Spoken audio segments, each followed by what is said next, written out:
I mean, when it was my exam times, I've got to be honest, you know, my room was an absolute state. I was eating cheeseburgers, my parents having a go at me. I can obviously see in my results, this obviously coming out. There's studies done on taking breaks. I mean, I used to work for half an hour, 40 minutes, and we had a miniature snooker table in our house. I'd go and knock a few balls around for 5 minutes and then come back up and get back to it again. And I think it was just a way of, you know, breaking the concentration and kind of like refreshing the mind. Yeah. Oh, okay. But there's actually, since that, there's been studies done that is actually a statistically really efficient way of working. If you work for 30 or 40 minutes, take a quick break and then come back to it, I think it reduces your stress level and makes it easier just to keep going. Software makes it much easier to organise yourself for revision because a lot of it's done for you. The traditional advice, do a revision timetable,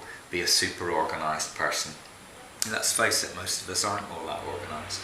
But in spite of not being all that organised, you know, the exams are still there and you can still do really well at them. Because the software tracks where you are, it's easy to go in and pick up where you left off. I don't think you really need to work out in detail, I'm going to do this topic tonight and this topic in 3 weeks' time. You know, it's just keep it simple. I do remember working out like 3 weeks in advance. Yeah, and it never did. No distractions. Wouldn't overwork. I never used to do that. Normally like a couple of weeks where you're off school and there's nothing to do but revision. Boring time, huh? I would do 3 hours in the morning, 3 hours in the afternoon and take the evening off.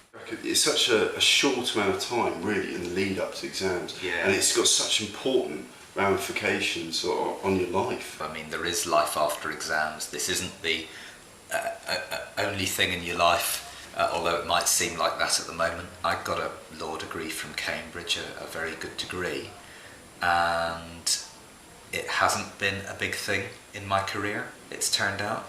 You know, I've ended up setting up a business and doing well in that. But funnily enough, a lot of the skills I've learnt from doing exams are really important in life. I mean, I can concentrate for 2 hours on something, and whether it's, you know, a problem in business or some planning I need to do, or a marketing document or a report, the ability to sit down and focus for quite a long period of time is a very helpful skill. A mark scheme, this idea that the examiner's got a list of points they're looking for in your answer, and you've got to understand from their point of view what the points are they're looking for and write those points down. Huge lesson for life, because in most situations in the workplace you're delivering against somebody else's agenda. So, you know, whether you're in a business and you've got customers you're trying to serve, you've got to make it work from their point of view. And it doesn't matter if it's in the private sector, working in a business, working in the public sector for a large organisation. If you're doing a report for a boss or whatever the piece of work is, you have to think about another person, what do they want, and delivering against the things they want. Understanding people's perspectives and your audience, basically. Exactly. And I think people can be in the workplace for many years and not really get that.